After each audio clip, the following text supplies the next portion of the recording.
짧은 분석 지난 경기와 이번 경기를 합쳐야 한다. 루마니아 vs 대한민국 올림픽 B조. 터지는 포텐셜. 이번 경기는 지난 경기 후반전과 비슷한 공격 라인업으로 시작했습니다. 풀백들 또한 지난 경기에 비해 훨씬 높은 위치까지 움직여주며 공격수들을 지원했습니다. 그러다 보니 전방 압박으로도 자연스레 이어져 저번 경기보다 더 좋은 기회를 많이 가질 수 있었습니다. 결국 측면에서 올린 크로스로 상대 자책골을 유도해내며 유리하게 경기를 가져갈 수 있었습니다.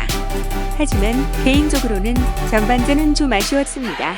측면에서 충분히 위협적인 공격을 하지는 않았다고 생각하기 때문입니다. 크게 벌리거나 반대 사이드로 돌려주거나 하는 등의 패스 플레이를 통해 크로스 기회를 많이 만들어냈지만 엄원상 이동준 같은 선수들은 반드시 터치라인, 엔드라인, 지역을 적극적인 드리블로 괴롭혔어야 한다 생각합니다. 문제는 그렇습니다.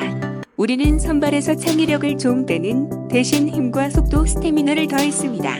공격에 있어서만큼은 확실히 엄원상 이동준 선수의 어깨에 많은 게 걸려 있었습니다. 하지만 그런 모습을 볼 수 없었습니다.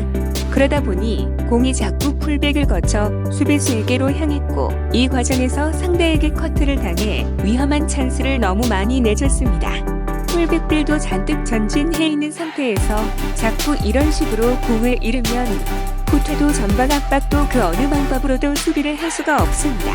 공격수들은 적극적으로 공격을 하는 것이 팀을 돕는 것입니다. 공격수들은 상대 수비수를 상대하다 공을 빼앗겨도 우리 팀을 위험하게 만들지 않습니다. 오히려 전방 압박하기 좋은 그림을 만들어줍니다. 공격수가 공격을 하지 않으면 강윤성 같은 다른 선수들이 해줘야 하는데 그러면 이강인, 권창훈 선수를 뺀 이유가 살짝 퇴색됩니다. 이런 경기 운영은 자칫 잘못하면 의미 없는 크로스로 일관하다 철퇴 맞고 지는 그림으로 변질될 가능성이 높습니다. 하지만 우리는 후반전에 포텐셜을 터뜨렸습니다. 물론 우리가 리드하고 있는 상황이었고 상대방이 한 명 퇴장을 당한 상태였기 때문도 크지만 정승환 선수 대신 투입된 권창훈 선수가 중앙에서 창의성을 더해줘서 지난 경기에서 느렸던 공격도 볼 수 있었고 이번 경기에서 우리가 해야만 했던 측면에서 상대 엔드라인을 적극적으로 파는 플레이들도 나왔습니다. 그리고 여기에서 바로 이어지는 전방 압박을 통해 리바운드를 따내 빠르게 역습으로 나서는 부분들까지 이런 플레이들이 다 어우러져야 각각이 더 이력적으로 변하는 거지. 하나의 선발 라인업으로는 딱 한 가지씩의 패턴만 노릴 수 있다고 생각하는 것은 지혜롭지 않습니다. 정말 좋은 포텐셜을 가진 선수들이고 아직도 더 보여줄 게 남아있다고 생각합니다.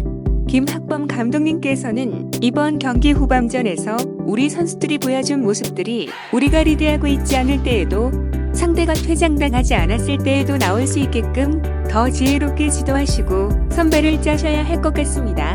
이번 경기 이겨내서 정말 다행이었고 시원한 모습들도 많이 볼 수 있어서 참 좋았습니다. 더 높은 단계까지 갈 수 있는 팀이라 믿습니다. 기대가 진짜 많이 됩니다.